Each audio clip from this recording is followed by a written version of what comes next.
name is Johnny Harris. A lot of people know me as Maddad, but most everybody knows me as Turkey Commander. And I am going to teach you how to build a redneck turkey call. That's right, a redneck turkey call. You see that? I'm gonna get you. Them jokers are sneaky. You got to keep your eyes out for them. When I was a youngin' back in Pine Mountain, Georgia, if we wanted to go turkey hunting, we couldn't afford to buy no turkey call, so we had to make our own turkey call. Only way we had to make a living was selling moonshine liquor, and those revenuers stopped all of that. You see that? I'm gonna get you. You keep messing around, I'm gonna nail him. Now, unlike them rednecks down there at Duck Travesty, they making $1 million selling you duck collars. I am going to teach you how to make your own redneck turkey call. That's right. And if you make your own redneck turkey call, there will be a feeling of accomplishment when you call in one of them great big gobblers. You know what I'm talking about?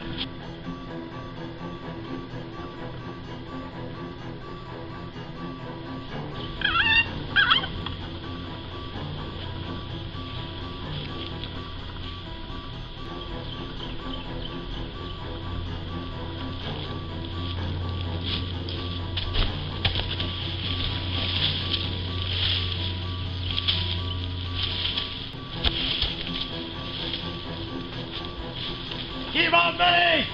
Give on me! Give on me! Give on me!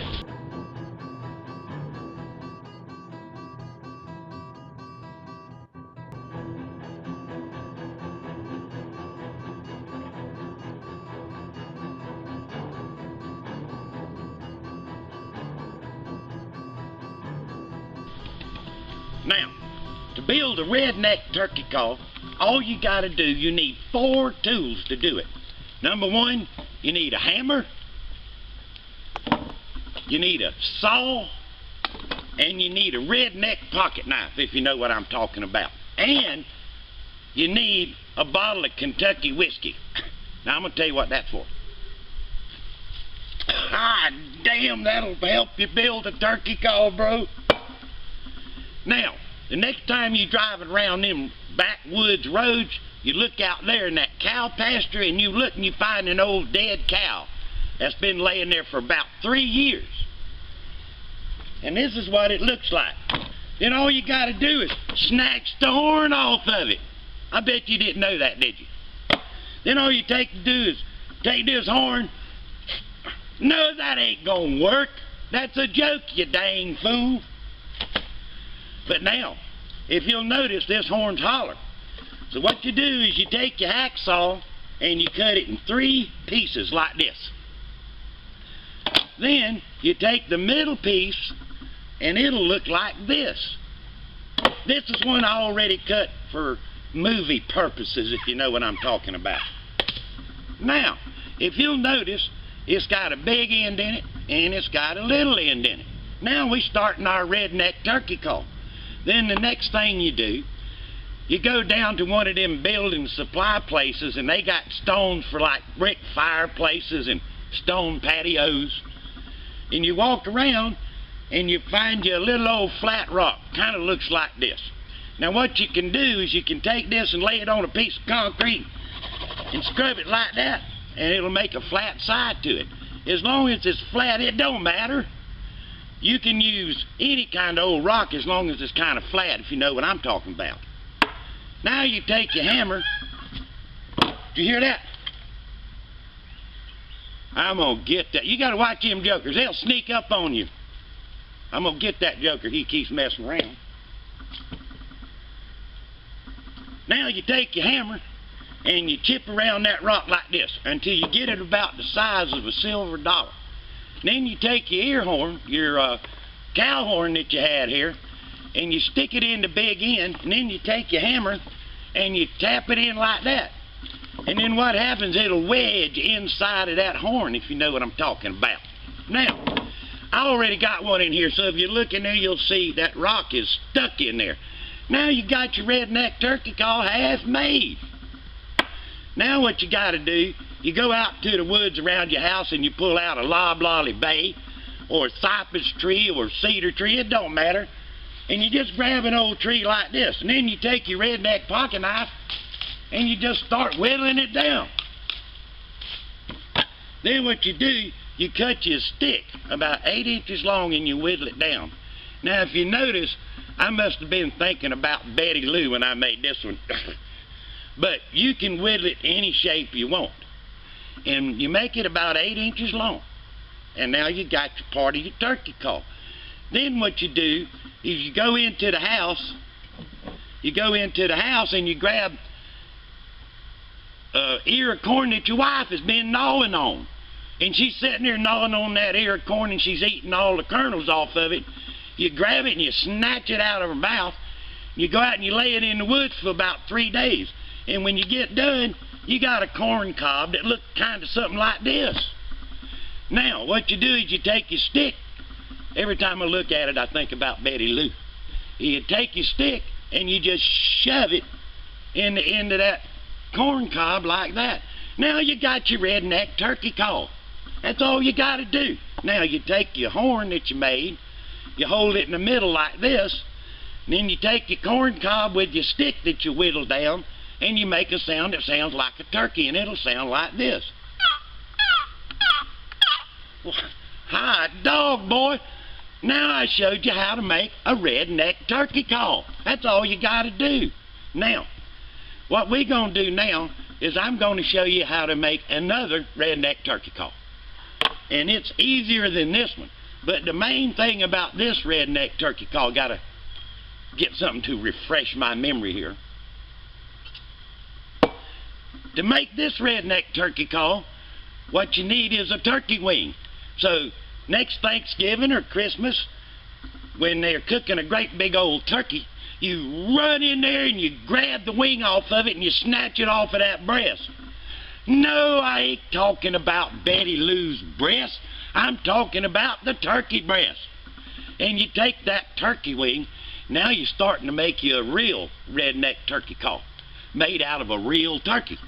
Now, I don't have a turkey wing here, but I got a chicken wing. And this is what that turkey wing will look like, except it'll probably be in a bigger size, if you know what I'm talking about. And all you got to do is eat all the good stuff off the turkey wing. And you pull it apart like this. Now, if you'll notice, on this baby turkey wing, let me chase that with something good. Now, on this baby turkey wing, you got 3 pieces. Now, in the first piece, when you get all the meat chewed off of it, you'll have a piece of bone that looks like this. That's this piece here, okay? Then when you take the meat off of the middle piece, did you hear that? I think they know I am building a turkey call, a Redneck turkey call. I'm going to get that joker. The only problem is, if I shoot him with this Ithaca that I've had for a few years, this joker shoots a 3.5-inch Magnum shell, and the only problem with it is, whenever you shoot it, the muzzle blast will suck all the squirrels right out of the tree. You know what I'm talking about? So you got to be careful when you shoot them turkeys at a distance. You need to wear a helmet just to protect you from the squirrels. Turkey call. Now, in this middle piece here, if you'll notice, there'll be 2 bones, and they look like this. Now what you do is you take your saw and you cut the ends off of each one of them bones once they've dried out in the sun. You just lay them out on the porch or something, or in your rocking chair, and you cut the ends off, and they'll be dried out. When they dried out, they'll be hollered. And you take this original piece, the one that's closest to the breast, not Betty Lou's breast, I'm talking about doggone turkey breast. You cut this end off right here, and when it dries out, it'll be hollered. Now in this third piece here, there'll be another bone, and it'll look like this. And what you do with this bone is you cut the ends off of it, and after it's laid out on the rocking chair, it'll be hollered too. So what you do, get me another shot of memory here. Damn, that'll knock your hat in the creek. I think that's some of that Pine Mountain, Georgia stuff. Then what you do, you take this first bone and you take the second bone that's holler and you stick it down inside of there and you glue it. Then you take the next bone out of this part here, the middle piece, which looks like this, and you cut the ends off its holler and you stick it down in there and glue it. Then you take the third piece that comes out of this piece of the wing. I think that chicken is mad at me, which looks like this, and you cut the ends off it and you stick it down in the end of that and glue it. Then you got your turkey call, and when you're all done, you got a turkey call that looks like this. Now, this is the first bone that I showed you next to the breast, and it's all glued together with the 4 bones out of the wing. And if you'll notice, once it dries out, it's got a hole in it. That's right, they're hollow when they dry out, and you glue them together. And you now have a turkey call made out of a real turkey. You made it out of his wing. Now, this is the cool part.